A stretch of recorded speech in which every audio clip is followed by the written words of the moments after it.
Pessoal, boa noite. É, Começar a nossa aula então, né? Para a gente terminar mais cedo também. Hoje nós vamos ver a unidade 2. Em relação à unidade um e a lista de exercícios que eu já deixei lá no portal, vocês têm dúvida, querem fazer algum comentário, alguma pergunta dos exemplos?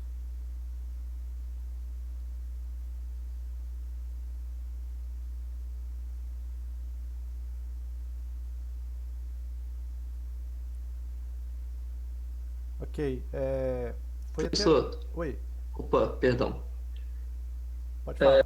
Em relação à lista, eu fiquei com um pouco. Tô um pouco perdido por onde eu começo na um, porque ele pede para mim o diagrama unifilar de impedâncias, mas aí alguns transformadores estão em delta, outros em estrela. Em PU isso faz diferença? Veja bem, os valores que foram dados lá tá em percentual, se não me engano, né? Eles são na base do equipamento. Então, independente se está ligado em estrela ou delta, né? Aquele valor em PU ele é na base do equipamento. Então, quando você for colocar uma base, né, de uma base de comum do sistema, aí você vai definir, eu pedi, né, eu acho que eu defini a base de tensão e potência. E aí, por exemplo, se tem um transformador em delta e tem o valor IPU na base dele, quando você mudar para a base do sistema, esse novo valor em PU vai estar em delta, né? E então, quando for representar por um diagrama unifilar, onde a gente vai fazer uma análise monofásica, a gente tem que pôr o estrela equivalente, né, para fazer uma análise monofásica. Aí você considera na transformação estrela-triângulo essa conexão aí do equipamento, entendeu? Porque se você for montar o diagrama trifilar, que é das três fases, aí fica tranquilo que você já vai colocar, se for delta, você coloca o delta nas três fases, se for estrela, você coloca a estrela nas três fases, né? Mas a gente não vai fazer essa análise trifilar, a gente vai fazer a monofásica. E quando a gente fala da monofásica, né, a gente pensa em todos os equipamentos sendo representados pelo seu estrela equivalente. Você acha que esclareceu? Hein, Gustavo? Bom, Gabriel. beleza. É Gabriel. Quando eu bati o olho eu tomei um susto, mas eu acho que dá para fazer. Qualquer coisa eu retorno, senhor. É, nesse, nesse primeiro momento em que nós estamos fazendo análise em regime permanente, é, é tranquilo a gente representar o diagrama unifilar pela estrela equivalente sem maiores complicações. Quando vocês estiverem fazendo análise de sistemas 1, na segunda parte da matéria, que é no sétimo período, no semestre que vem, né? Aí vai ter lá uma parte de curto-circuito. Aí as conexões do transformador, elas vão interferir na corrente de curto-circuito. Se for um delta ou se for um estrela, se for um estrela aterrado, isso vai interferir. Mas por enquanto nós não vamos nos preocupar agora, né, aqui na disciplina de PDE com esse delta. A gente só tem que preocupar, né, de representar o estrela equivalente, tá? Dá mais uma pesquisada e confere se é isso que eu falei mesmo. Eu acredito que é, né? Mas às vezes pode ter algum autor que faça uma abordagem diferente, tá? Mas eu coloquei justamente estrela, delta, monofásico, né? Três bancos monofásicos, então aquela potência lá é do monofásico, né? Então a gente tem que pensar em fase, justamente para que vocês possam é, verificar que existem muitas informações que a gente tem que tomar cuidado na hora de pegar os dados na prática e representar num modelo computacional, né, num modelo matemático. Eu coloquei justamente para chamar atenção nesse ponto, tá?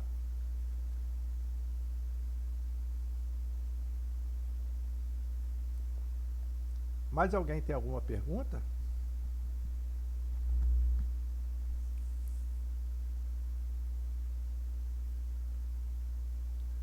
Não?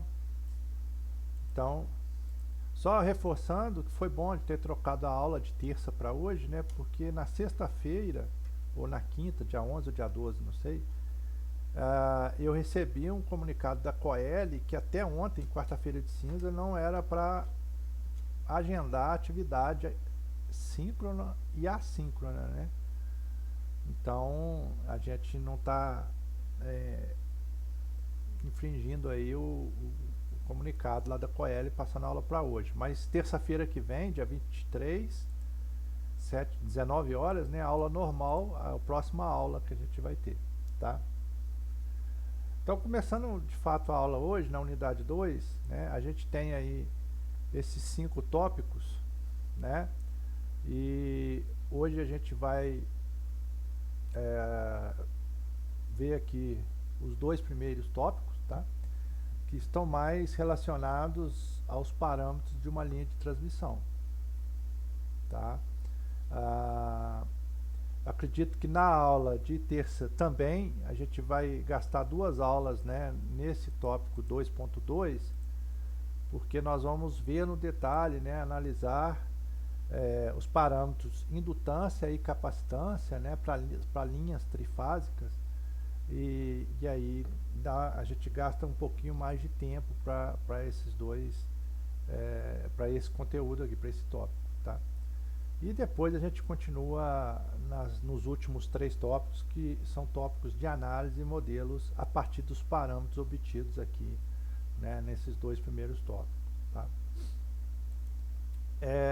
Para a gente começar a pensar, né, em extrair parâmetros, né, de uma linha de transmissão, a gente tem que primeiro entender aqui por que a gente precisa fazer alguns procedimentos prévios, né, para a gente poder representar uma linha de transmissão por um parâmetro por fase, né, e ainda mais essa linha estando num sistema trifásico. Então aqui a gente tem um desenho, né, que é um trecho de uma linha de transmissão que vai do ponto P ao ponto Q, né? A gente tem as 3 fases, IA, B e C, não, as 3 correntes de fase, né, que são correntes de linha, IA, B e C, né? As impedâncias de acoplamento, né? Então ZAB, o que é essa impedância aqui? É a impedância de acoplamento entre as fases A e B, e isso representa o quê? Representa que uma passagem de corrente em IB, né, multiplicado por essa impedância de acoplamento, vai influenciar na tensão da fase A, né? Então passa a corrente na fase B e essa corrente influencia, né, gera uma tensão induzida na fase A. Da mesma maneira, né, passa uma corrente na fase A, através dessa impedância de acoplamento, vai impactar na tensão, né, da fase B. Então, numa linha de transmissão, a gente tem aqui, né, um arranjo físico. Por exemplo, aqui a gente pode ter entre as fases A e B uma distância D, né, e entre as fases B e C uma outra distância D, né? E essa linha pode ser, a gente vê aí, na maioria das vezes, uma linha horizontal ou uma linha vertical. Por que ou um triângulo isósceles, né? Às vezes a gente vê uma fase, uma torre, né, que tem, não dessa forma, né? Peraí. Geralmente a gente tem 2 fases no alto da torre e uma fase mais embaixo, né? Então forma um triângulo, mas de qualquer maneira tem as distâncias entre as fases. Essas distâncias podem ser diferentes, né? E ao serem diferentes, né, esses impactos, por exemplo, o impacto da corrente B na fase A, ele é proporcional, né, ao impacto da corrente A na fase B. Por quê? Porque a impedância de acoplamento ZAB, tanto vista de A para B quanto de B para A, ela é a mesma, porque a distância entre os condutores A e B, visto numa direção ou na outra, é a mesma. Então, o efeito, né, do acoplamento elétrico e do acoplamento magnético, né, entre as fases A e B serão iguais. No entanto, o ZAC aqui, por exemplo, pode ser um acoplamento diferente, né, do ZAB. Então vai ter um efeito diferente, uma queda de tensão diferente aqui entre fases, né? E mesmo que a gente tenha uma carga aqui no final da linha sendo alimentada por essa linha e essa carga seja equilibrada, né, tem as impedâncias, né, um motor, por exemplo, trifásico, que ele é projetado para o equilíbrio, né, e aqui tem um gerador trifásico que também é projetado para trabalhar em equilíbrio. Se a linha estiver disposta dessa forma, mesmo tendo correntes, né, aliás, a gente, mesmo tendo a carga equilibrada, a gente vai ter, né, se as correntes forem iguais, a gente tem quedas de tensão diferentes, né, para cada fase, né. Por outro lado, se o gerador aqui está operando no equilíbrio, as tensões aqui, né, a tensão entre fases no ponto P, elas estão em equilíbrio, né. A gente vai ter um desequilíbrio de corrente para que respeite esses acoplamentos aqui distintos. Então, o que a gente resume? Dependendo do arranjo físico da linha de transmissão trifásica, ela pode gerar um efeito de desequilíbrio no sistema. Isso é ruim, né? A gente tem que tomar cuidado com essa parte, porque não adianta a gente ter carga equilibrada, gerador equilibrado e a linha, a rede, né, ser desequilibrada. Então vai desequilibrar o sistema, né? Então a gente tem que preocupar com isso. Uma outra questão é que se existem esses acoplamentos aqui, a nossa análise ela não pode ser, né, feita só para uma fase. A gente tem que, por exemplo, eu quero saber a queda de tensão na fase A. Eu vou precisar saber a corrente das outras fases, né? Então tem que fazer uma análise trifásica, não dá para desacoplar essa análise. Então isso é um complicador. Então a gente tem um complicador primeiro de modelo, se a gente tiver que fazer uma análise trifásica, né? E segundo, de operação. Se a gente pode ter todos os elementos, né, geradores e cargas equilibradas, mas se a rede estiver desequilibrada, vai provocar desequilíbrios ou nas tensões ou nas correntes das fases. Isso é ruim, né? Então a rede ela não pode aumentar o desequilíbrio do sistema. Então a gente conclui que a gente tem que fazer alguma coisa, primeiro, para eliminar o acoplamento e segundo, para fazer com que a linha de transmissão proporcione, né, um impacto de maneira equilibrada no sistema, tá? Reforçando, esse acoplamento aqui depende das dimensões, né, da linha. Então depende da distância entre os condutores de fase da linha, né, tá certo? Então, para a gente primeiro eliminar o acoplamento e depois poder fazer uma análise monofásica, né, a gente tem dois procedimentos. O primeiro procedimento a gente chama de transposição de linhas de transmissão, né?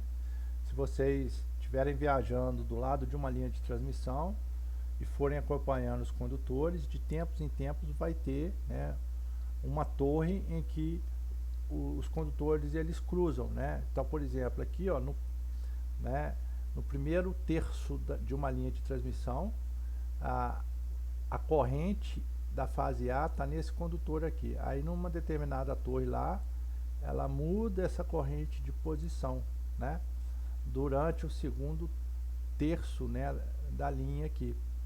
E depois de andar esses 2/3 aqui, no último trecho, né, a, a corrente, né, do condutor A aqui, ela vem para uma outra posição. Então a gente pode perceber que a corrente IA, ela ocupa as três posições, né, da linha aqui de transmissão ao longo desse comprimento total L aqui, né? Então o B, ó, a gente pode ver aqui que está primeiro nessa posição aqui que eu vou chamar de 2, essa posição aqui de 1 e essa posição de 3, né? Então ela está na posição 2, depois vai para 1 e no final ele vem para 3, né? Da mesma maneira o C está na posição 3, vai para 2 e no final vem para 1. Então quando a gente faz esse efeito aqui, isso aqui é um procedimento físico, né? Quando a gente faz essa transposição de linhas, o que traz de efeito no acoplamento, né? A gente vai ver nos próximos slides. Antes de eu passar para o slide 5, né, lembrando que a queda de tensão entre todo o trecho da linha, né, desse ponto até esse, né, é a soma das quedas de tensão aqui em cada terço aqui da linha, tá certo? Em cada parte aqui que a gente está trocando a posição aqui dos condutores de cada corrente. Lembrando que a sequência, por exemplo, aqui está uma sequência ABC, aqui também está ABC, né? Numa análise circular, aqui também, né? Então, é interessante a gente manter também a sequência, né? ABC, não trocar de sequência ao longo, né? No momento de fazer esses cruzamentos aqui, tá? Então, quando a gente faz esse procedimento de transposição de linha, o que acontece? Esse primeiro trecho aqui, né, voltando no slide 3, a gente vai ter essa queda de tensão aqui, ó, né, que é resultante de uma matriz de impedâncias com a diagonal principal, né, as impedâncias próprias. Então a queda de tensão na fase A resultante da corrente que passa na própria fase, ela é proporcional a uma impedância ZA, então é uma impedância própria da fase A, né? Então aqui a gente vai ter, né, um ZA, né, IA, certo? Aqui vai ter um ZAB, né? E aqui vai ter um ZAC, que são as impedâncias de acoplamento nesse primeiro trecho, né? Então esse ZAB vai dar a contribuição da corrente que passa em B na tensão do condutor A, e o ZAC, né, vai dar a contribuição, né, da tensão do condutor A pela corrente que passa em C. Então, quando a gente muda aqui, ó, né, a gente continua aqui com, né, considerando que todos os três condutores eles são iguais, né, construtivamente, mesmo material, mesma bitola, né, então os condutores são iguais. Então aqui vai ter o mesmo ZA aqui, só que a gente pode chamar isso aqui de ZC porque está na terceira posição, né? E aqui vai ter um ZB porque está na segunda posição, né? Então a gente tem aqui, ó, no primeiro trecho, né, ZA e A, né? No segundo trecho ZC e A, né? E no terceiro aqui ZB e A, tá certo? Então, justamente esses três contribuições aqui da impedância própria, né? A queda de tensão em função da própria impedância da fase. Aí, quando vem para cá, ó, pensando nos acoplamentos, a gente vai ter ZAB vezes IB, ZAC vezes IC. Então, a gente tem aqui, ó, ZAB vezes IB mais ZAC vezes IC. Então, assim, o primeiro trecho não muda nada em relação ao que a gente viu lá naquele slide inicial, porque a fase A e a posição dos condutores, elas se mantiveram em relação àquela primeira análise, né? Agora, quando a gente volta aqui e faz a análise do segundo trecho, então aqui a gente tem o que? Um Z, né, que a gente pode chamar BC, porque aqui seria a posição da fase A, da fase B e da fase C, posição 1, 2, 3, né? E aqui um Z, né, AC. Então, AC aqui está multiplicando por IB e BC por IC, né? Então, tá aqui, ó. AC, né, ZAC vezes IB, né, e ZBC vezes IC. Então, a gente tem a queda de tensão na segunda parte aqui da fase A. Analogamente, a gente faz para o terceiro, né, trecho, por exemplo, aqui, ó, ZBC vezes IB. Vamos ver por quê. Porque aqui, ó,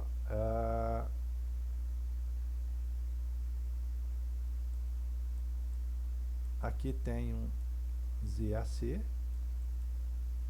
na realidade seria um ZAB, né, e aqui um ZBC, pela posição aqui dos condutores, né?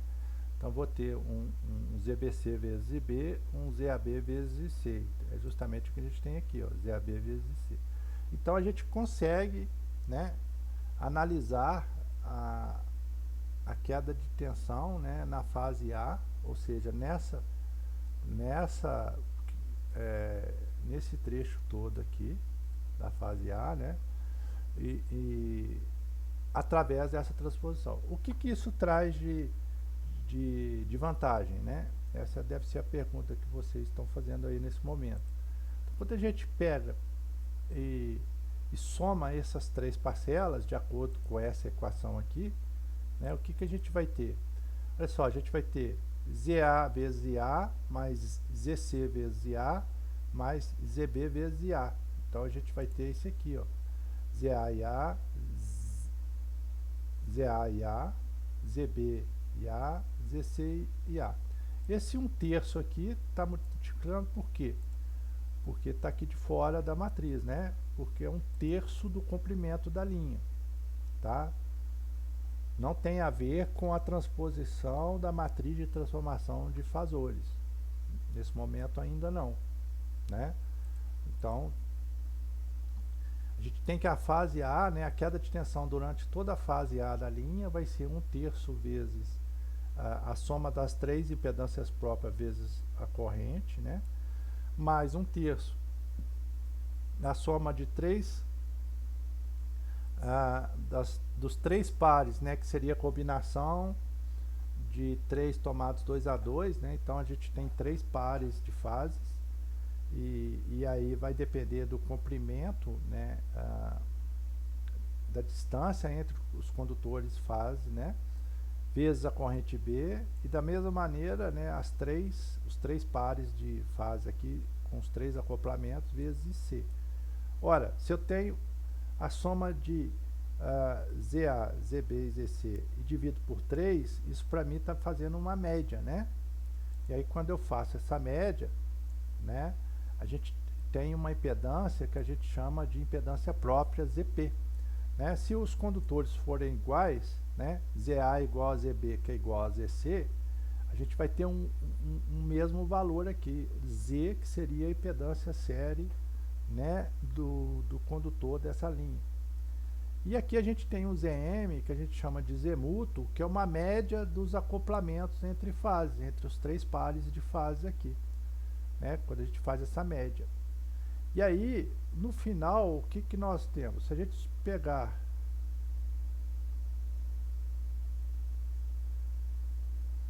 já te respondo, Hugo, só finalizar aqui o raciocínio, tá?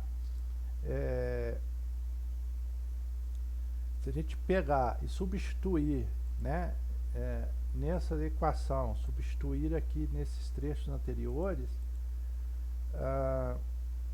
a gente tem essa equação matemática aqui, né?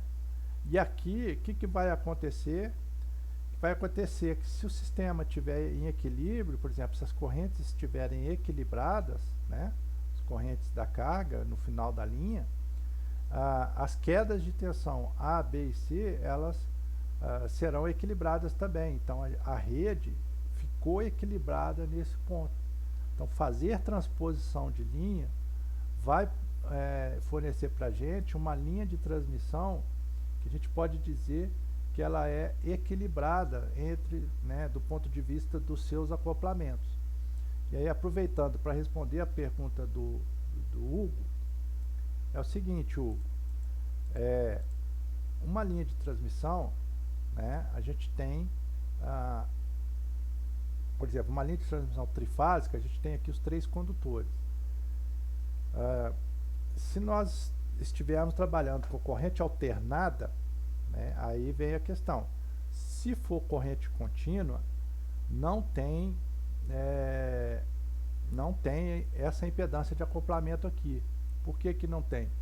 Porque a corrente contínua no tempo, né, a derivada, né, da corrente no tempo é igual a zero. Então o fluxo que é concatenado no elemento que passa essa corrente é zero. O fluxo, né, magnético e depois a gente vai ver também a parte do campo elétrico, né? Então o que que acontece? A do campo elétrico não vai ser zero porque a carga é justamente o que faz a corrente contínua, né, ocorrer. É a diferença de potencial que está relacionado, né, à variação do campo elétrico. Mas de qualquer maneira, se a gente está trabalhando com corrente alternada, né, qualquer corrente que passa nesse condutor A aqui, variante no tempo, gera um fluxo, né, magnético no seu entorno, que é variante no tempo também. Esse fluxo magnético variante no tempo em contato com um outro condutor gera uma tensão induzida aqui nesse outro condutor. Isso aí vem lá de eletromagnetismo. A gente tem que fazer uma revisãozinha lá de eletromagnetismo. Então, essa tensão induzida, né, vai gerar uma corrente.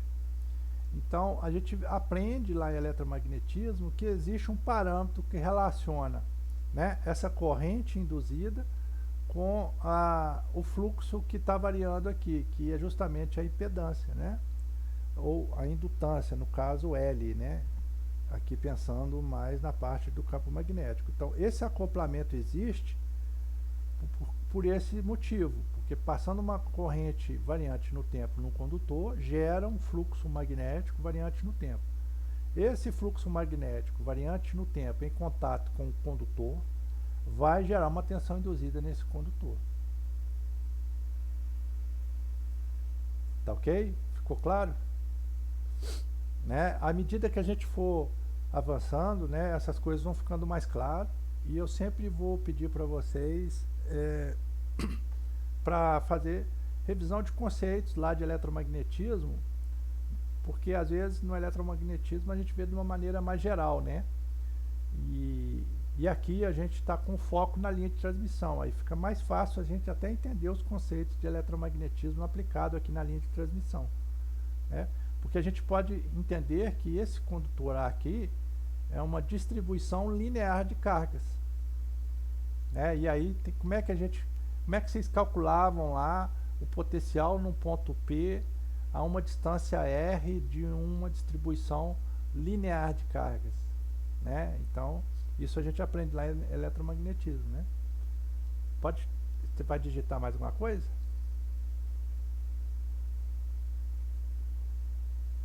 Vou falar que é mais rápido. Na transposição, as fases apenas permutam de posição e mudam a direção, a distância, quer dizer, uma em relação à outra, ou realmente a corrente IB passa para a fase A? Como é que isso funciona fisicamente na torre lá? Tem Não, dúvida nisso? fisicamente é assim, ó. Você tem uma fase que está nesse sequenciamento aqui, ó, posição 1, 2 e 3. Aí lá mais ou menos em 1/3 da linha, né, você vai numa torre.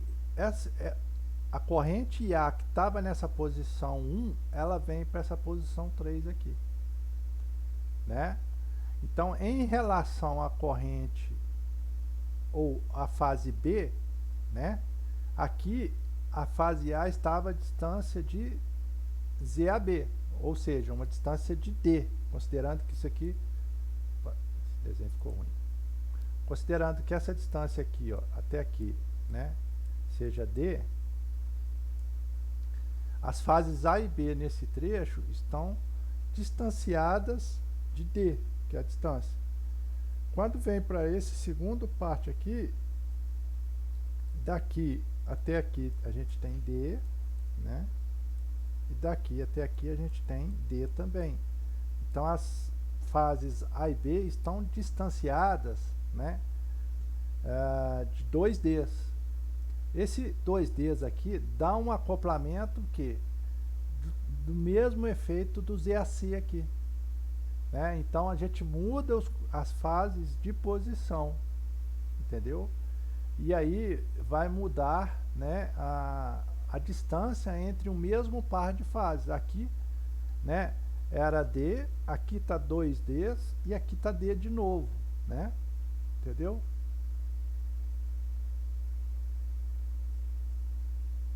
Entendi sim, professor. Obrigado.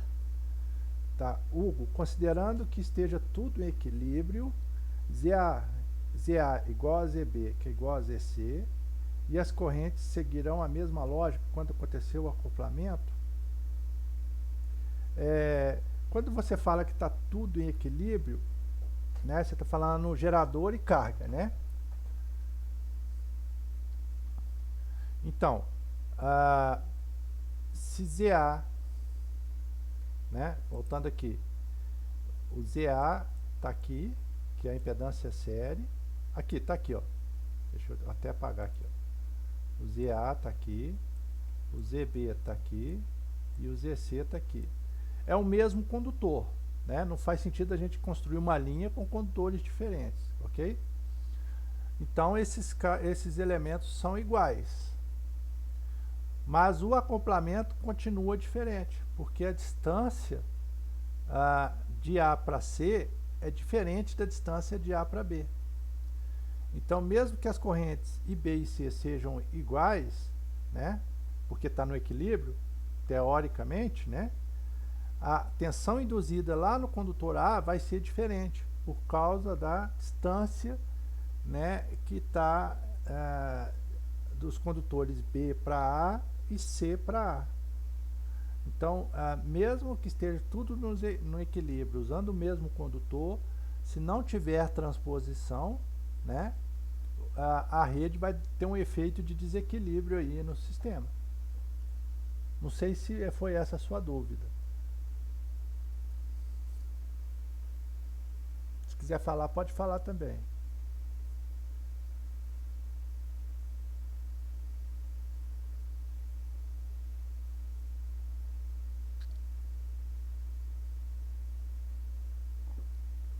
Tranquilo.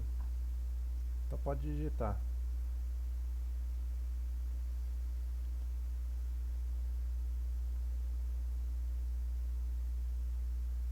Mas a sua dúvida eu respondi ou você está em dúvida ainda? Ok. Então vamos continuar aqui. Então eu falei que tinha que fazer dois procedimentos. O primeiro é a transposição de linha. Então a transposição de linha, né, mesmo após feito o procedimento de transposição, né, a gente ainda vai ter acoplamento. Veja que fora da diagonal principal a gente tem aqui a impedância mútua ainda, né? Então a gente depende, né, das correntes IB e C. Se tiver em equilíbrio, ok, a gente vai ter aqui quedas de tensão equilibradas, né? Se tiver um pequeno desequilíbrio das correntes, que é o que acontece na prática, porque as cargas às vezes as trifásicas são equilibradas, mas as cargas bifásicas e monofásicas que estão penduradas, né, no sistema trifásico, elas provocam um pequeno desequilíbrio. Então, esses elementos aqui, né, de acoplamento, ainda assim não permite que a gente faça uma análise desacoplada, ou seja, monofásica, né? Apesar da rede agora ela impactar de maneira equilibrada né, no sistema, nós ainda não podemos abrir mão da análise trifásica. A gente tem que fazer a análise trifásica por causa desses elementos de acoplamento aqui, fora da diagonal principal dessa matriz Z, né? Então a gente precisa, agora é o seguinte, ora, como que a gente pode eliminar esse acoplamento aqui para fazer uma análise monofásica? Por quê? Eu quero calcular as quedas de tensão da fase A usando só a corrente A, não quero usar a corrente B e C, né? Para poder falar que eu estou fazendo uma análise monofásica, né? Então aí vem o segundo procedimento, que a gente vai aplicar componentes simétricas. Vocês chegaram a ver componentes simétricas em circuitos 3 ou transformadores? Sim ou não?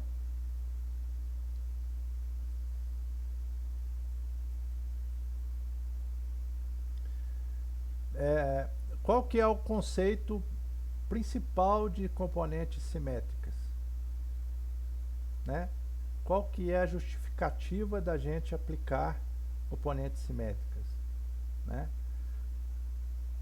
Vocês lembram ou estão enferrujados? Porque viu no final do semestre passado, não lembra mais.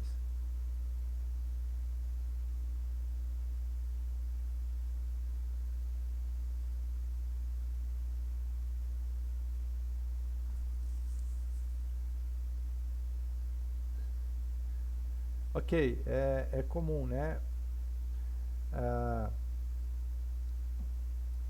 Eu tenho um material de componentes simétricas que eu sempre ministro, né? Sempre oferto na disciplina de circuitos 3. Talvez eu coloque depois lá no portal só para agregar aí ao material de vocês que vocês fizeram. Foi com o Luiz Carlos que vocês fizeram o circuitos 3?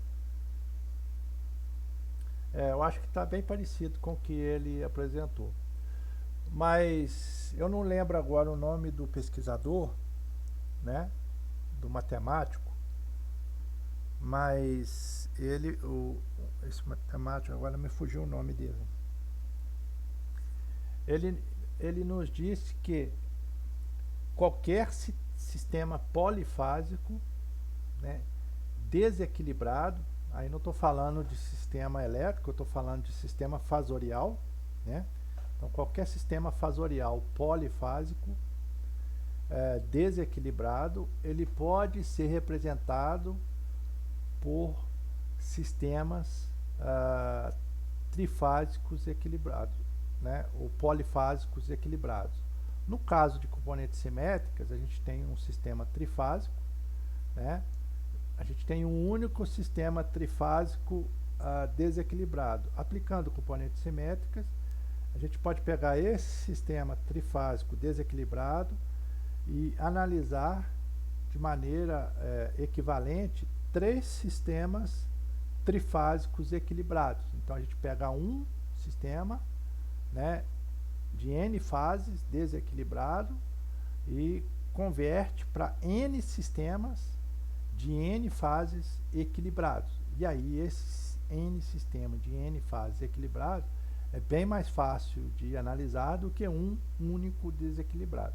No caso nosso que é trifásico, nós vamos pegar um sistema trifásico em sequência ABC, né, e transformar em 3 sistemas, né, que a gente chama 0, 1, 2, sequência 0, sequência positiva e sequência negativa, e fazer a análise desse sistema através dos 3 sistemas equilibrados de componentes simétricas, né.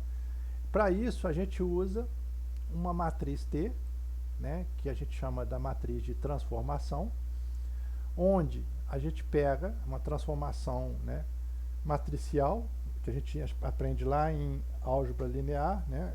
Na minha época era álgebra linear 2, eu não sei, acho que para vocês mudaram, né? Enfim, A gente pega um vetor de tensão que é um fasor. A gente sabe que as tensões podem ser representadas por fasores, né? Aplica essa matriz de transformação vezes as componentes simétricas, né? Então, a gente aplica a transformação tanto para tensão, né, quanto para corrente aqui, né? Então a gente tem o IABC aqui, né, e o VABC aqui. Agora, por que que o ZABC a gente não aplica a transformação? A gente aprende que impedância não é fasor. Apesar de ser um número complexo, ele não é fasor. Então a gente não pode, né, fazer transformação linear nele para aplicar componentes simétricas, né? Mas de qualquer maneira, né, tendo aqui essa primeira equação, onde a gente sai das tensões em sequência de fase ABC e correntes em sequência de fase ABC, a gente passa aqui para tensões e correntes em componentes simétricas, né, 0, 1, 2. Bom, multiplicando o lado de cá por t menos 1, então é a inversa da matriz t vezes t, vai dar a matriz identidade. A matriz identidade vezes um vetor é o próprio vetor, né? A identidade é igual ao número 1 na multiplicação, então está aqui, né? Multiplicando aqui também por t menos 1, né? Já que a gente multiplicou do lado de cá da igualdade, multiplica de cá também, né?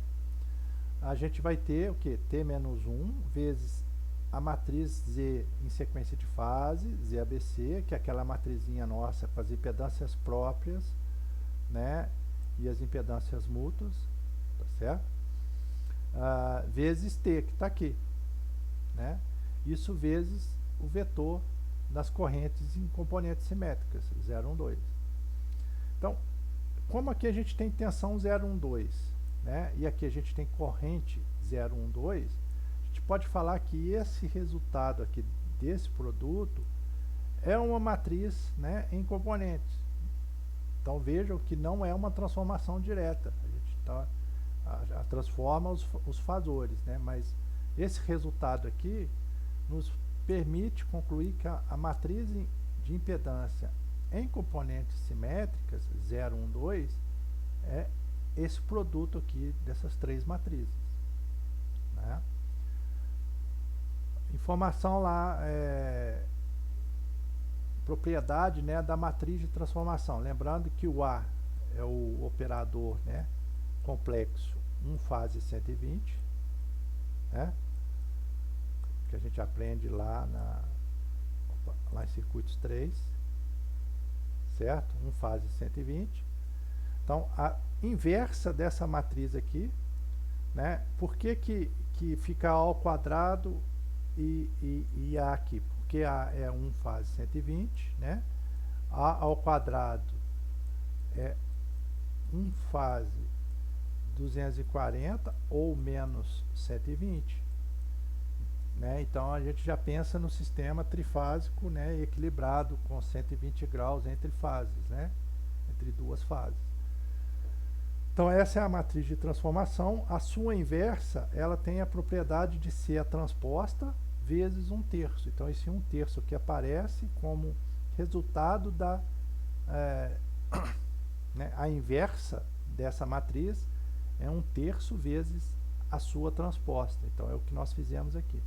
Então, ao fazer essa conta toda aqui, ó, o que a gente chega de conclusão? Que Z012, né, que a gente pode chamar de matriz em componentes simétricas, ela vai dar apenas elementos não nulos na diagonal principal. Fora da diagonal, vejam, está tudo zero, né? Isso aconteceu porque temos esses ZMs aqui, então os acoplamentos são iguais.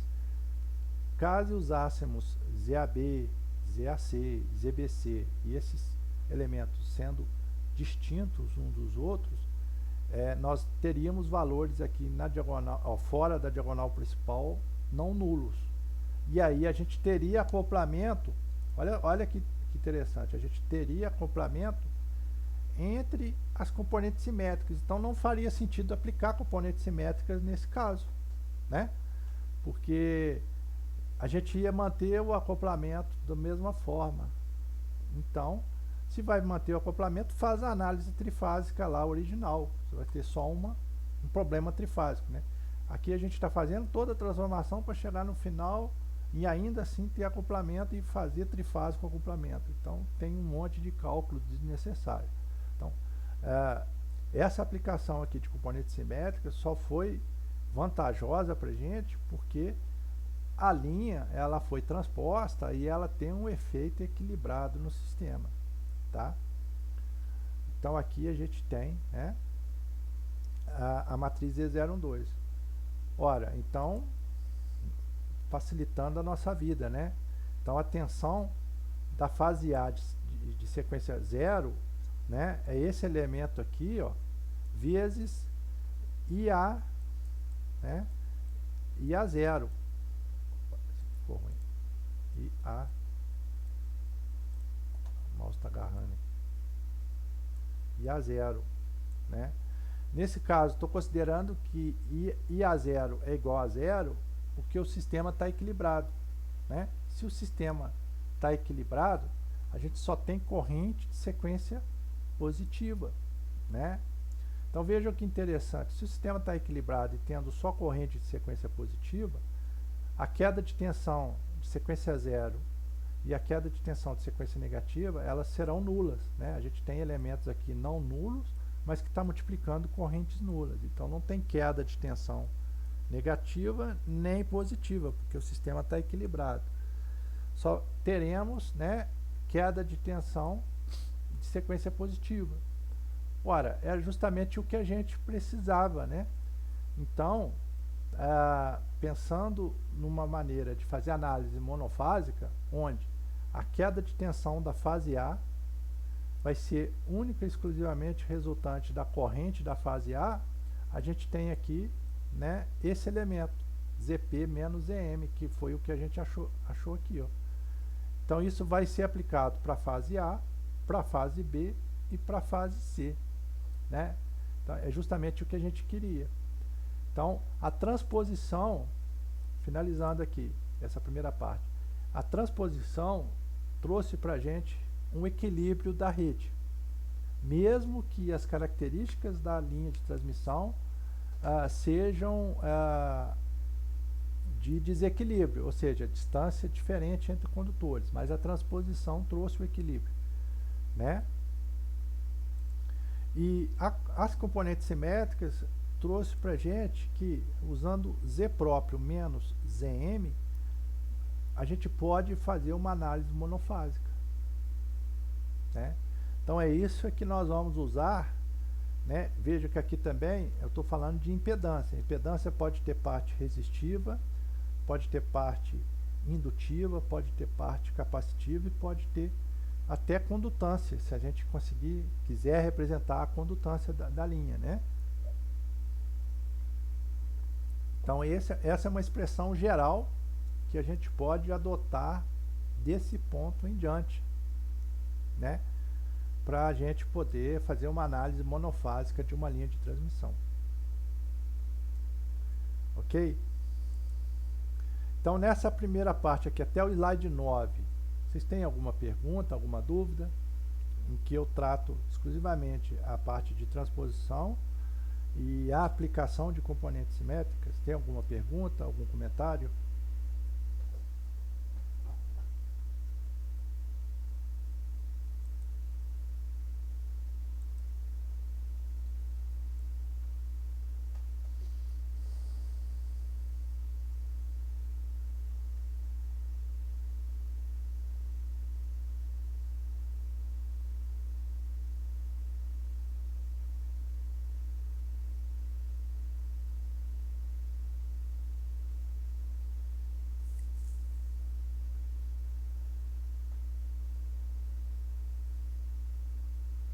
Só lembrando que eu estou gravando a aula, eu não falei no início, tá? Mas eu vou colocar depois lá no portal. Tô esperando a Rise ali, que ela está digitando, não sei se ela está com dúvida.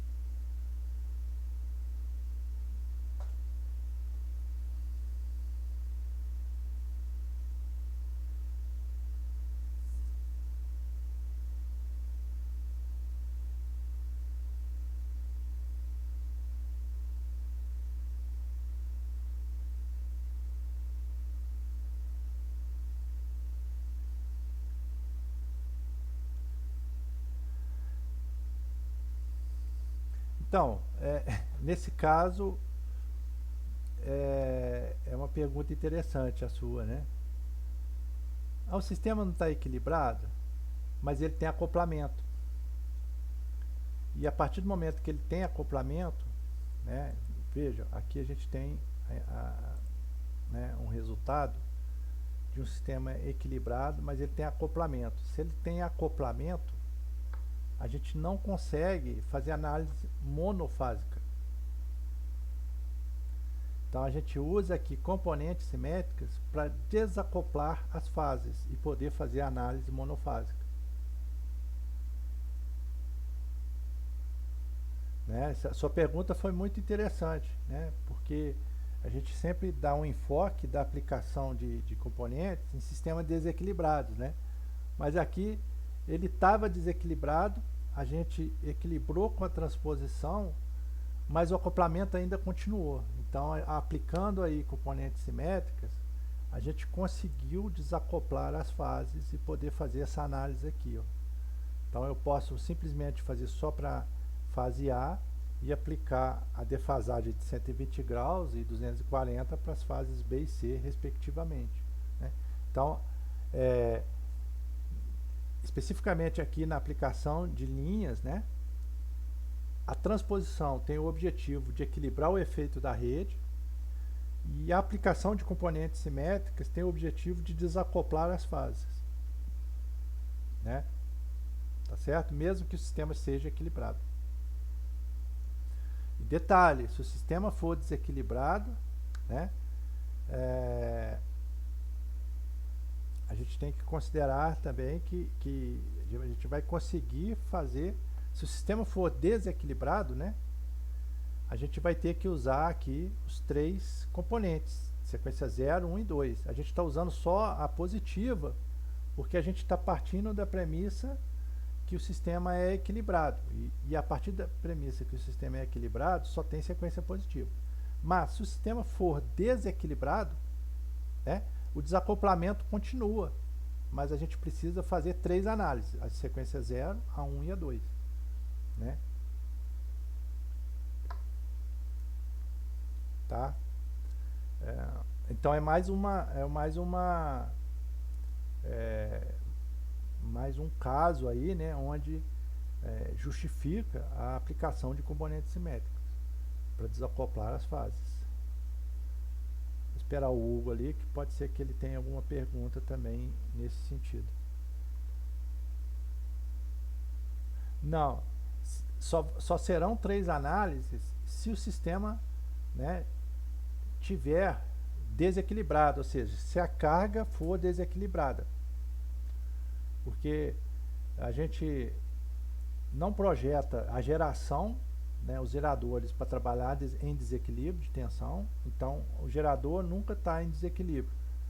Por quê? Ele trabalha com a mesma queda de tensão entre fases, então a tensão de linha vai ser a mesma, né? VAB igual a VBC, que é igual a VCA, né? Em módulo, né? Respeitando a defasagem, né? As linhas de transmissão são projetadas para trabalhar em equilíbrio a partir do momento que a gente colocou e inseriu a transposição, né? Então, se a carga for desequilibrada, aí vai provocar desequilíbrio das correntes. Então a gente tem que fazer análise para sequência 0, sequência positiva e sequência negativa.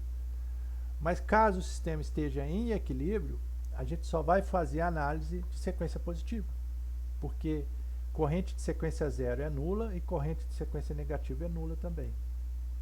Tá?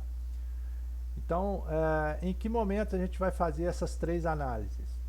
Por exemplo, em regime permanente, a gente só vai fazer a de sequência positiva, porque em regime permanente a gente parte da premissa que o sistema está em equilíbrio.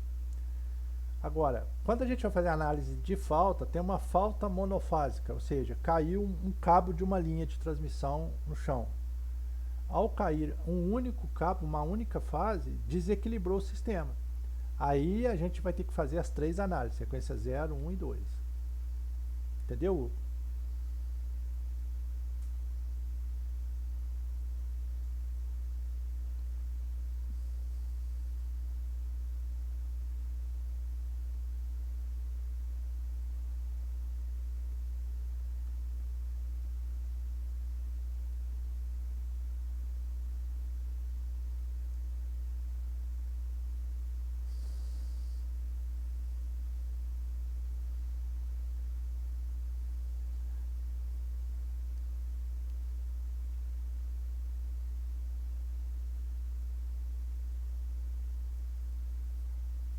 transformadores, sim.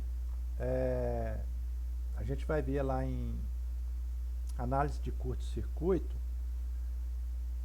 que se o transformador tiver em delta ou se ele tiver em estrela, a resposta a uma falta ela é diferente, né? Mas a gente não vai ver isso aqui na disciplina de PDE. Vocês vão ver no semestre que vem, na disciplina de análise 1, tá?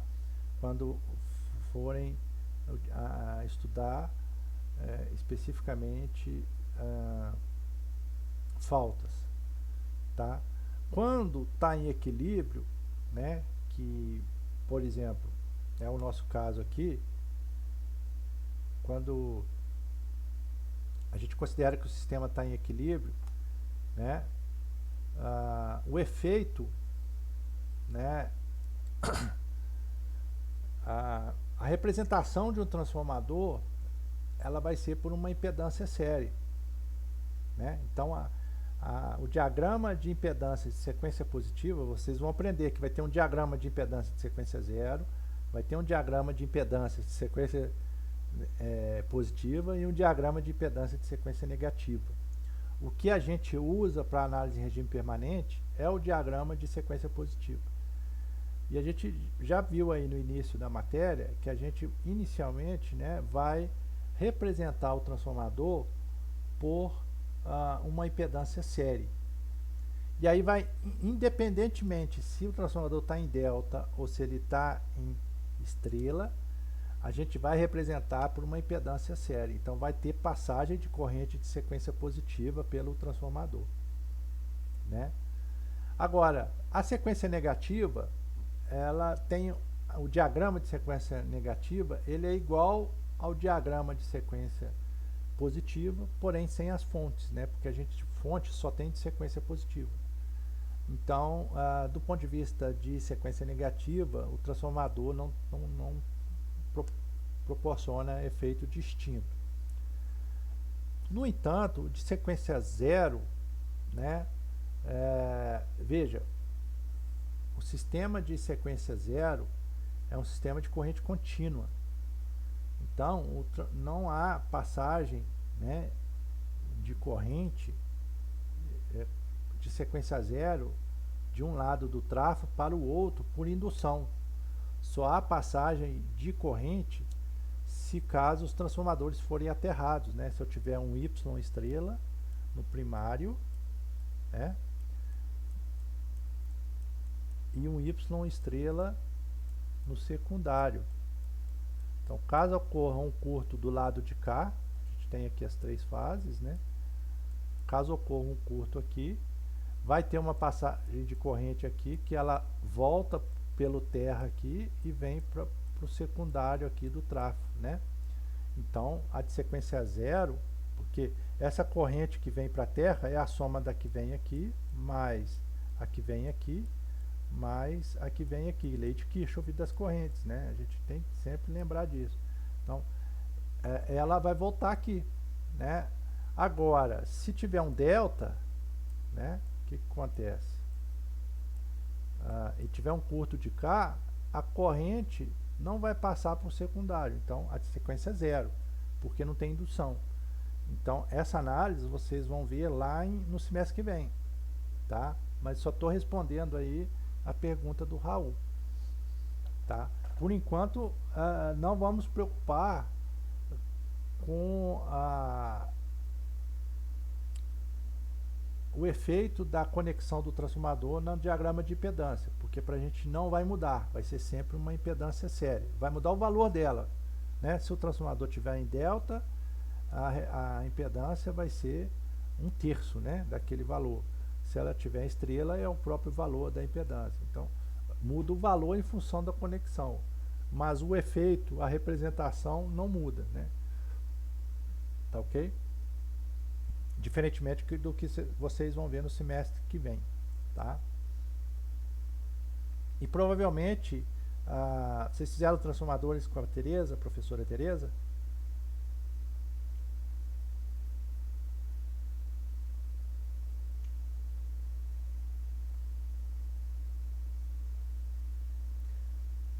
Foi com o Wesley, né? Provavelmente o Wesley chamou atenção em algum momento disso aí, algum ensaio de desequilíbrio do tráfego.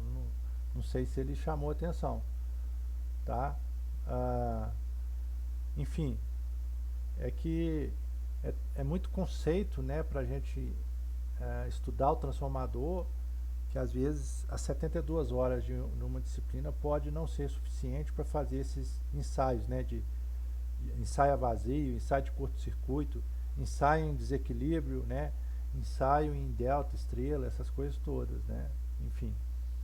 Ah, mas para já não, a gente o transformador, né, aqui a gente está falando de linha, né, o transformador a gente vai falar na unidade 3, qual vai ser o efeito dele, né, e a gente vai ver que o efeito dele vai ser uma consequência da impedância, né, de acoplamento, que é o que eu apresentei lá na unidade 1, no início, de maneira bem básica, né, a gente vai ver que aquele parâmetro lá é que vai fazer, que vai representar o tráfego para a gente no sistema. Ok, mais alguma dúvida?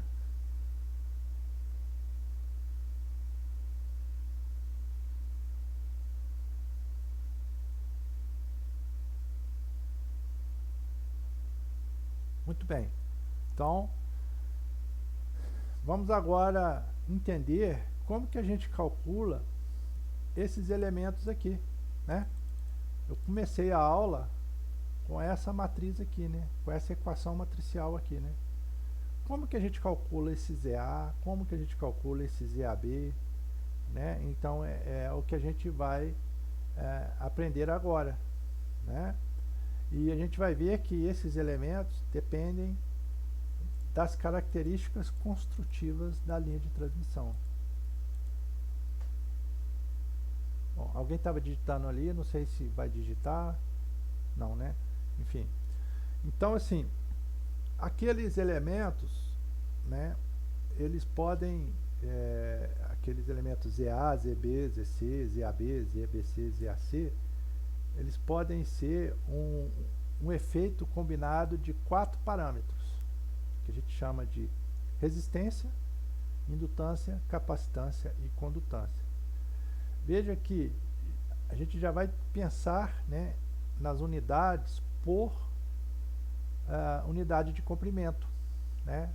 O sistema internacional trabalha com metro, o sistema inglês às vezes a gente trabalha com pés, com milha, polegadas, né? A gente vai trabalhar muito com quilômetro, né? Por quilômetro, porque a gente sempre tem linhas, né, de 10 a...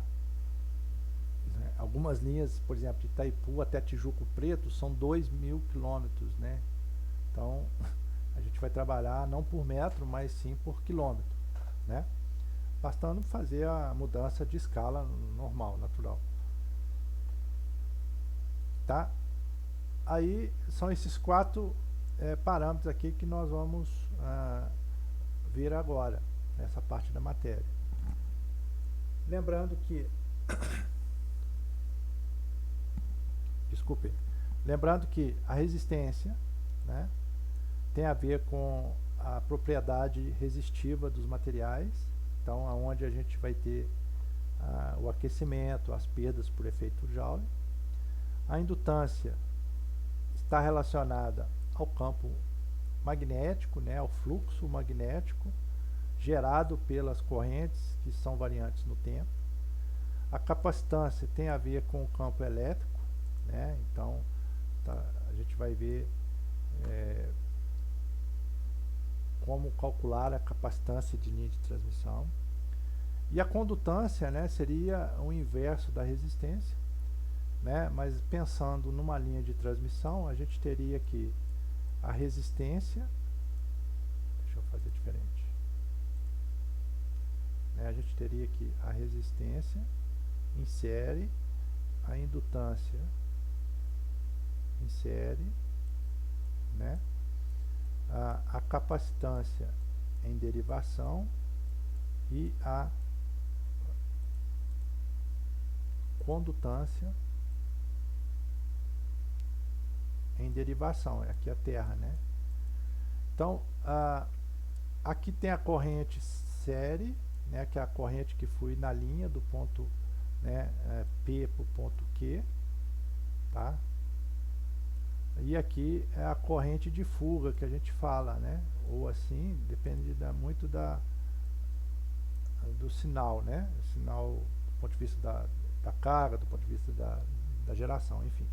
Tem uma corrente de fuga aqui que depende, né, do efeito capacitivo da linha.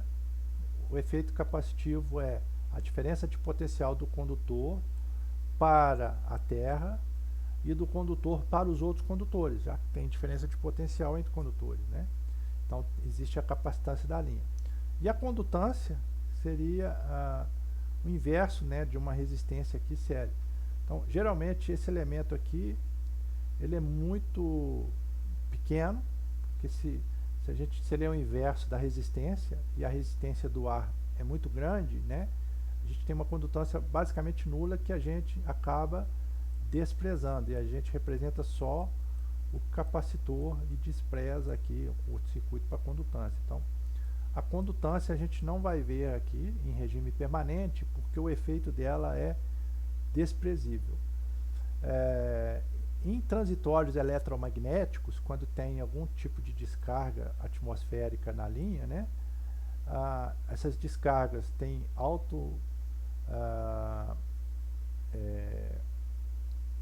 tem uma amplitude elevada e frequências muito elevadas, né, muito elevadas. E aí quando eu falo aqui que a gente vai desprezar a 60 Hz, então uma frequência baixinha, então a condutância não tem efeito, né? Mas quando tem uma descarga atmosférica, uma frequência elevada, a frequência começa a impactar tanto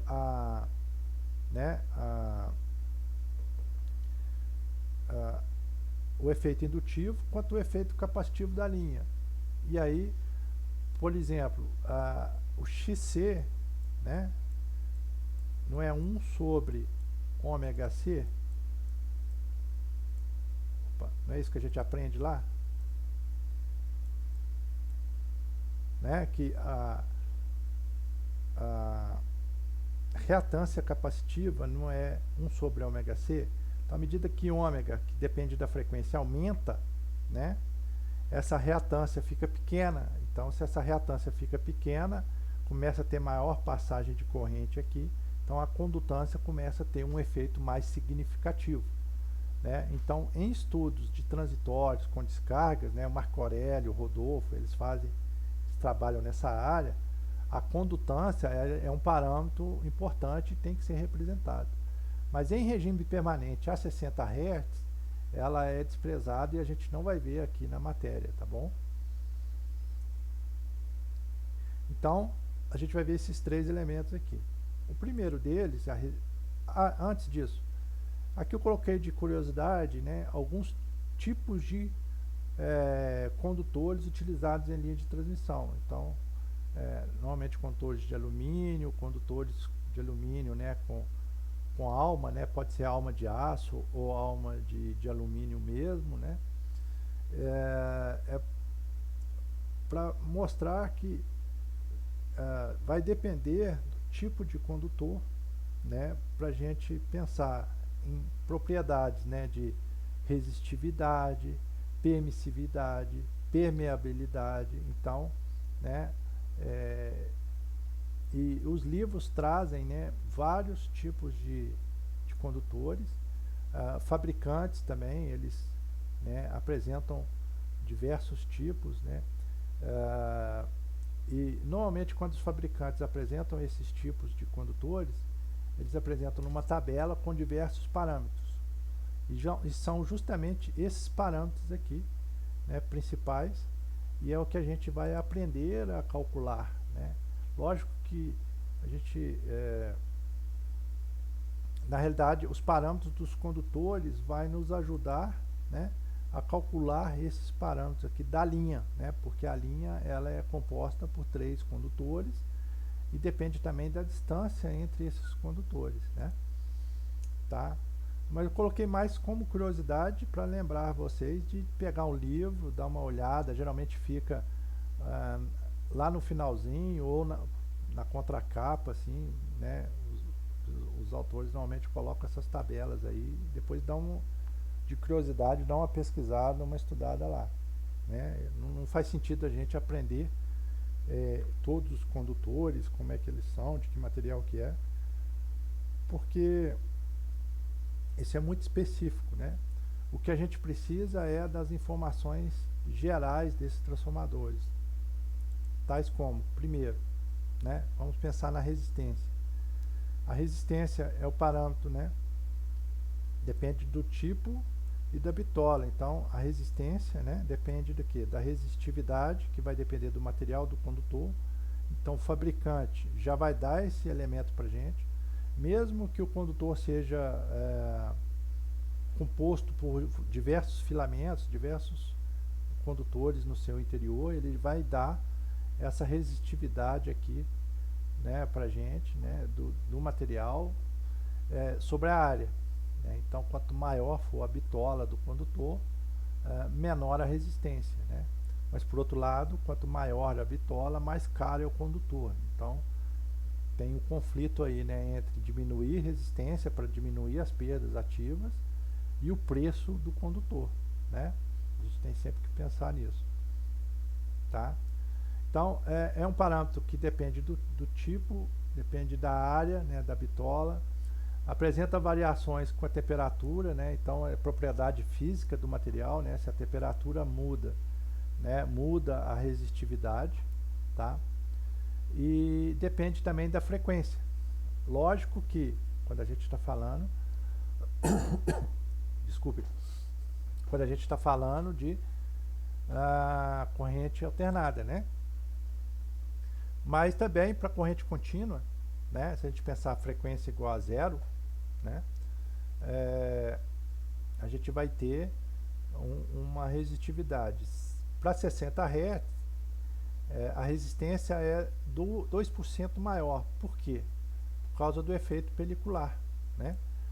O efeito pelicular faz com que a corrente não seja distribuída de maneira uniforme no interior do condutor. Né? Quanto maior for a frequência, mais para a borda, né, o raio externo do condutor, vai ter maior densidade de corrente. Né? Então vocês com certeza viram lá efeito pelicular em eletromagnetismo, né? Mesmo que indiretamente, né? Mas viu que à medida que a frequência aumenta, né, no interior do condutor, no centro do condutor não vai ter corrente, ele vai para as bordas. Então por isso faz aqui a justificativa de usar, né, por exemplo, uma alma de aço. O aço às vezes tem uma resistividade ruim, mas ele está ali só para resistência mecânica. Ele não está ali para conduzir corrente, porque no centro do condutor quase não passa corrente, faz menor densidade de corrente. Né?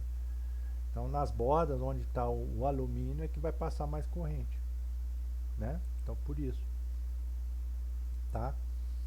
Então, finalizando aqui, a gente precisa de duas informações para achar, né, a resistência de uma linha de transmissão.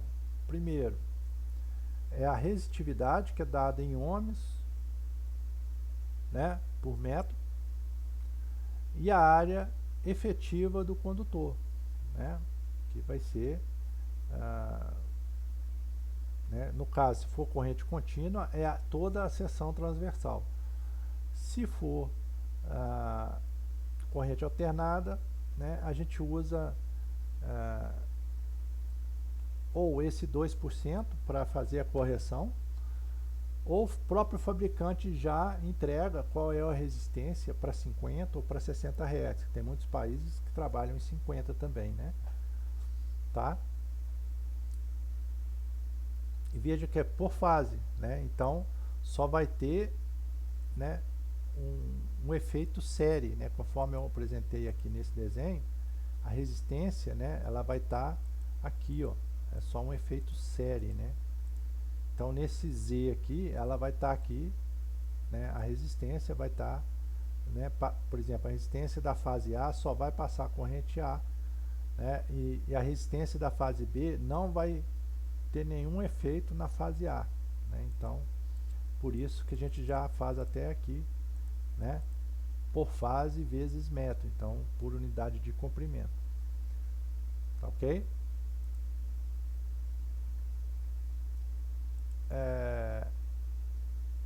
Deixa eu ver se eu já falei aqui.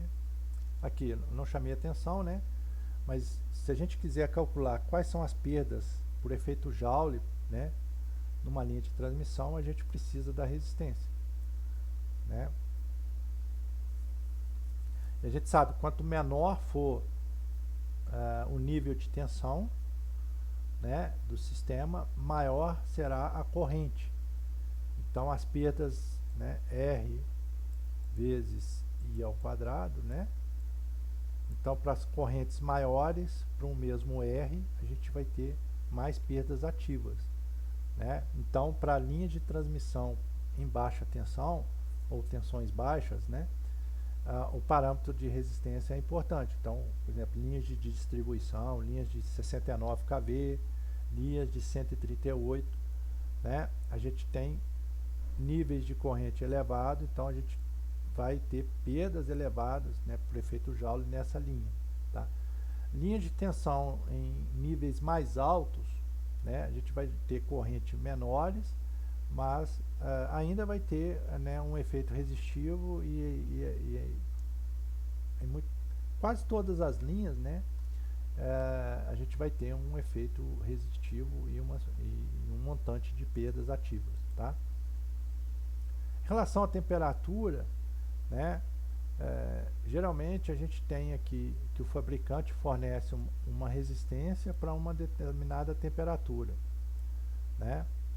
E aí a gente usa esse T aqui, que é uma temperatura de referência, né, na qual a resistência do material seria nula, né? Então a gente tem aqui, por exemplo, esse cabo Grosbeck, é um cabo que a CEMIG usa, por exemplo, né, nas subestações de 138 kV, que tem conexão com subestações de níveis mais elevados, né? Chegam outras linhas de outros níveis, né, 230, 345, mas é menos 228 graus. Então, quando chega nessa temperatura aqui, basicamente os elétrons param de vibrar, né, e a resistência do material, né, fica basicamente nula, né?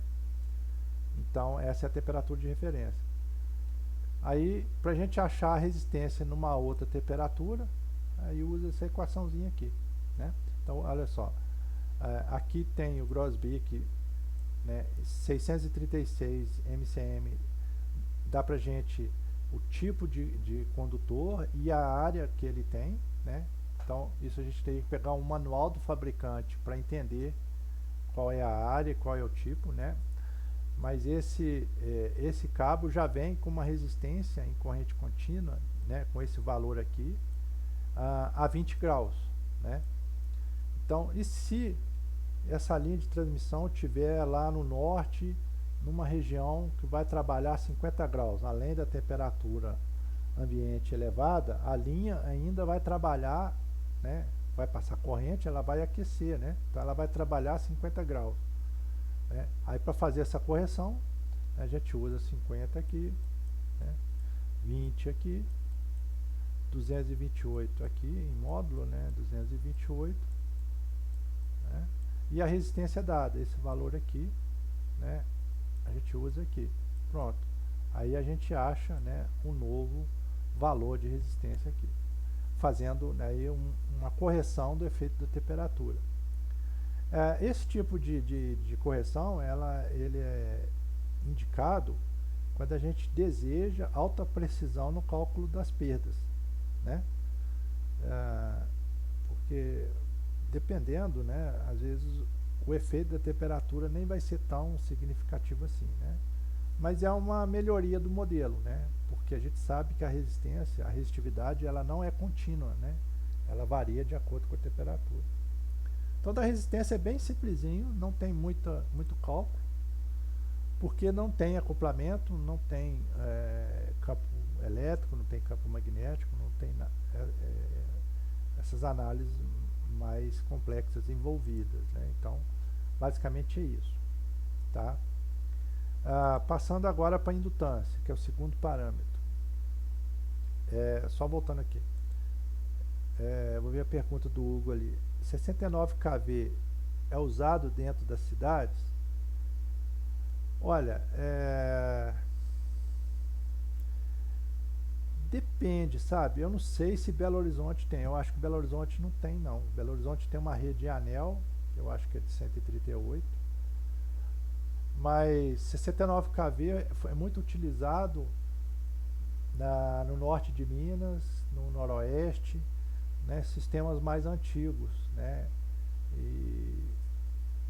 Mas dentro de cidade, basicamente, é 13.8, né? Sistema que a gente chama aí da alta tensão da distribuição, é o 13. Não se usa 69 por questões de segurança, né? Então 69 é mais uma linha de distribuição que liga subestações, né? Se a gente pegar o sistema de Minas Gerais, ali para o lado de Montes Claros, tem de 138, né? Mas ali no Vale do Jequitinhonha tem muitas linhas de 69 ainda, que eu até acredito que estejam sendo substituídas por 138 kV. São linhas mais antigas, né? Então assim, eu não tenho conhecimento para te falar que usa, mas não é comum não. O comum é 13.8, conforme a gente vê aqui na maioria das cidades. Pode ser que em um grande centro, Belo Horizonte eu não tenho certeza, viu? Mas poderia ser usado 69 kV. Mas por questões de segurança eu acho que não pode ser não. Eu acho que a baixa tensão, a alta tensão na distribuição é 13.8. Você já viu algum lugar que tenha 69?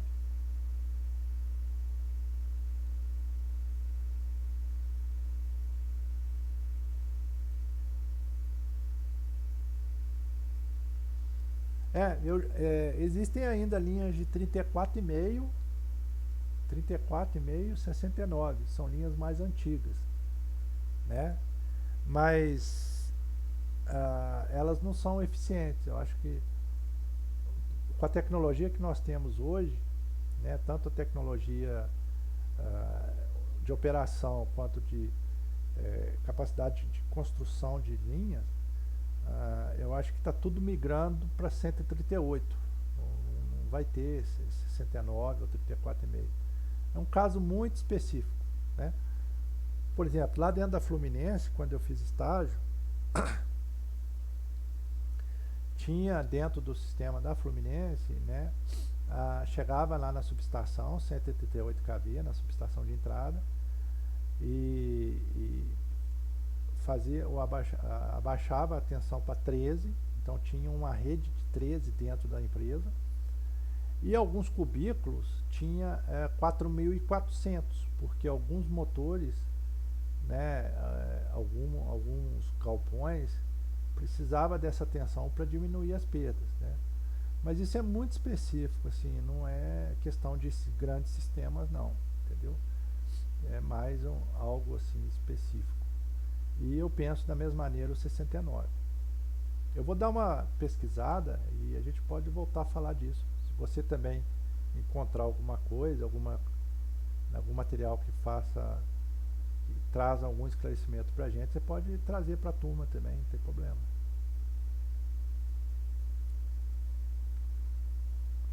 Pessoal, essa parte da resistência aqui, mais alguma pergunta?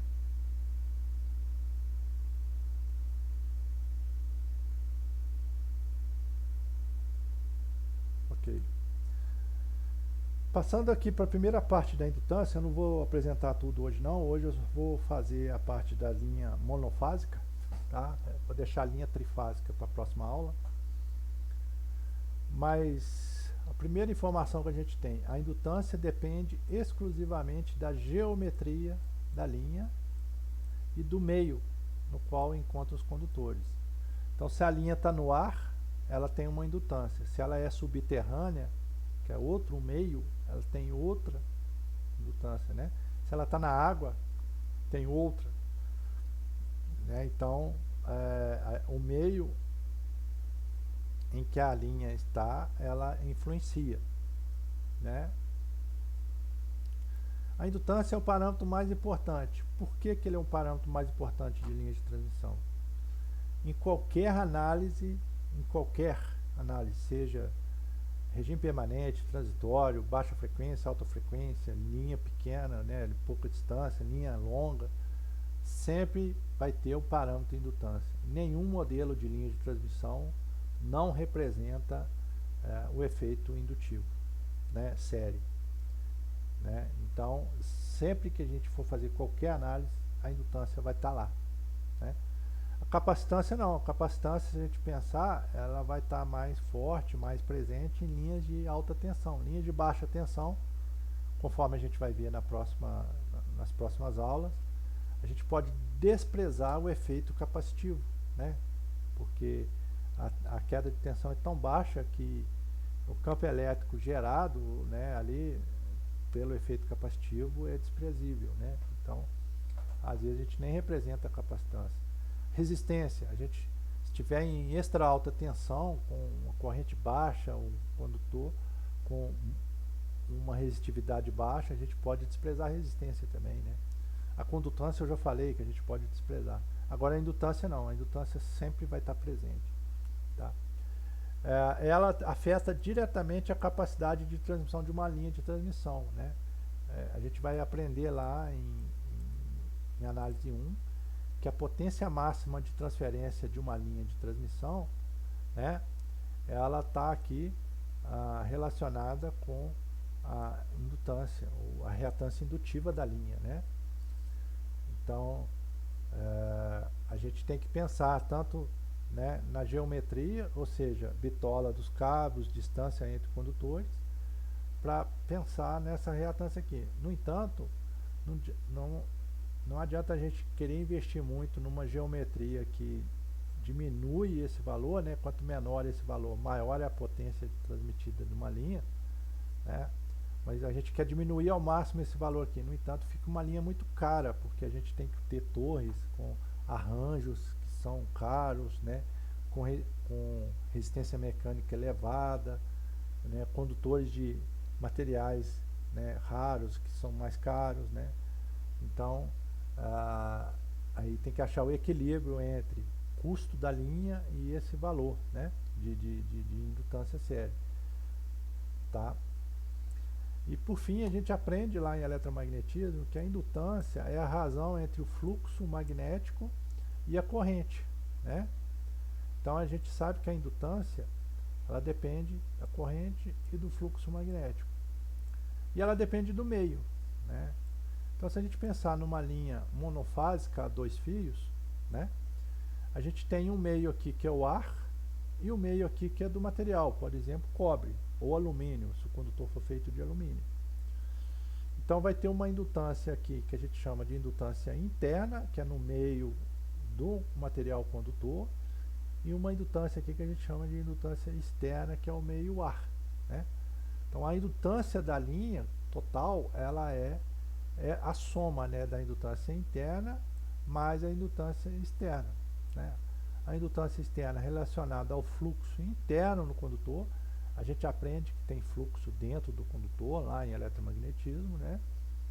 E a indutância externa está relacionada ao fluxo externo. A gente sabe que se passa aqui uma corrente, ele gera um fluxo aqui no ambiente. Né? Então, esse condutor aqui vai ter um efeito de uma corrente que passa nesse condutor.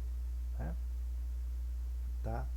Então, sendo uma linha aqui plana, né, com dois condutores de raio R separado por uma distância D, né, então a gente tem R aqui, que é o raio do condutor, né, e é uma distância D, né, a indutância interna é μr vezes μ0. O que é μ mesmo? Vocês lembram lá de eletromagnetismo?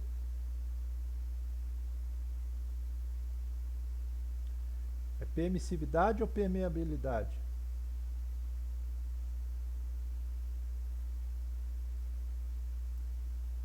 Lembra não?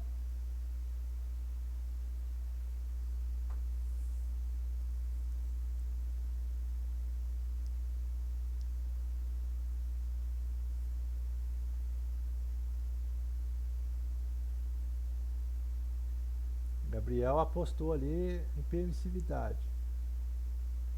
Vamos ver os demais colegas aí. Permeabilidade. Então, eu acho que na aula da manhã eu falei errado, eu sempre confundo, né? Eu falei permissividade na aula da manhã. É, é permeabilidade magnética, né? No ar, né? Então o Mi0 é a permeabilidade magnética no ar e o Mi-R é a permeabilidade relativa, depende do material, né? Então, a permeabilidade relativa é a permeabilidade do material dividido pela permeabilidade do ar, né? Então, a indutância interna vai ser a relativa vezes a do ar, né? Dividido por 4π. Por que 4π? Porque a gente faz aqui, né, a integral aqui e chega nesse 4π lá, que vocês viram lá, é eletromagnetismo, né? Qual que é a indutância interna no condutor, tá? Então fica dessa maneira aqui a indutância externa. Pega lá o material de vocês de eletromag, pega um livro que tem o passo a passo de como ele sai, né? E acha esse valor aqui, né? Fica aí para vocês fazerem revisão, tá? Essa é a parte interna, devido ao fluxo interno. Devido ao fluxo externo, né, a gente tem Mi0, que é o A sobre π, ln de D sobre R. Por que ln de D sobre R? Né, a gente tem uma corrente aqui, né, positiva, né, e aqui uma corrente negativa. Então, nesse ponto aqui, né, a gente tem na superfície aqui, ó, né, na realidade, a gente está procurando, não é no centro do condutor. A gente tem aqui nesse ponto aqui, o que a gente tem? A gente tem, né,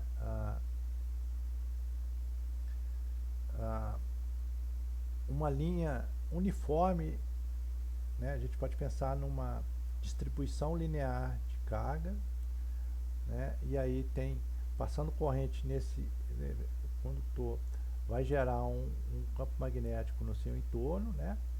Então aqui com uma corrente positiva, e a gente sabe que vai ser em função de que ln, né, de 1 sobre r. Esse ln vem lá da integral de 1 sobre x, né?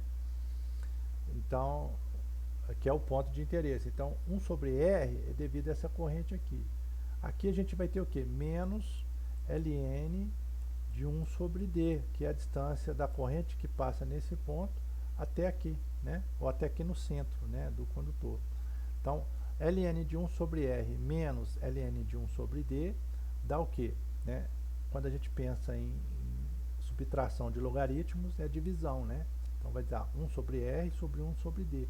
Então inverte aqui e fica ln de d sobre r. Então a gente está já representando aqui, né, as duas correntes, né?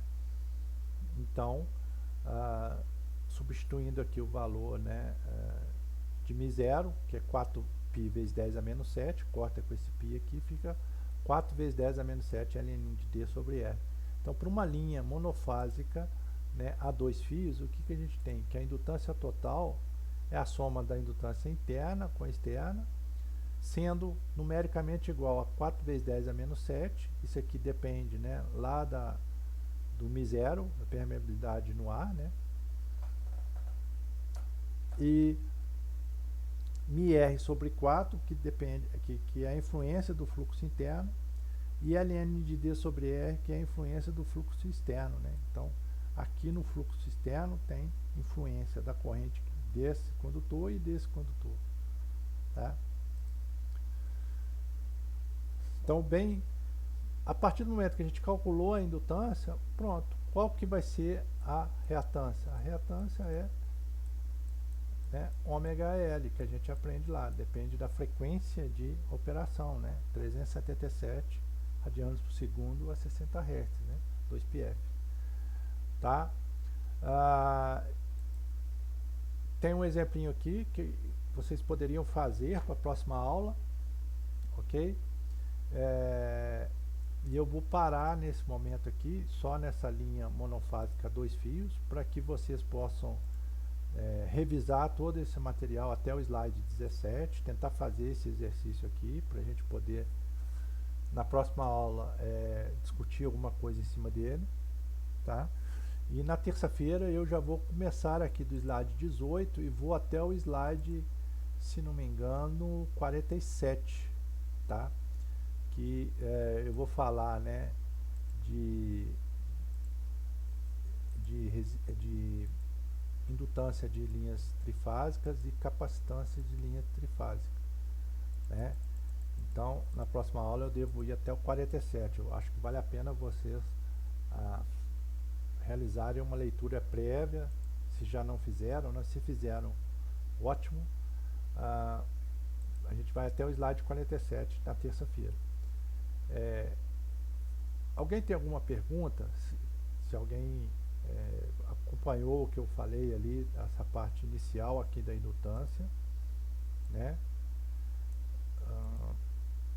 Até aqui o slide 17, principalmente essa parte aqui.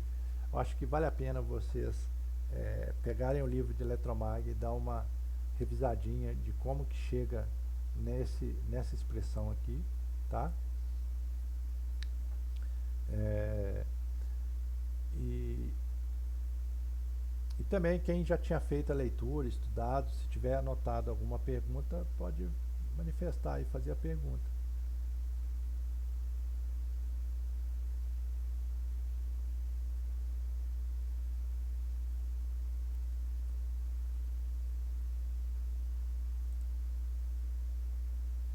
Bom, se ninguém tem pergunta, eu vou encerrar a aula, tá?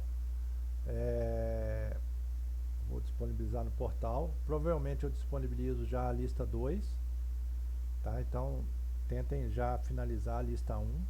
Se tiver dúvida, na quinta-feira que vem, durante a aula, a gente pode discutir as dúvidas da lista 1. E se eu já tiver disponibilizado a lista 2 e vocês quiserem já começar também na lista 2, né? E na terça-feira até o slide 47, tá bom?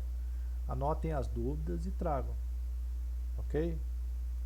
Boa noite para vocês, então, se ninguém tem dúvida até agora.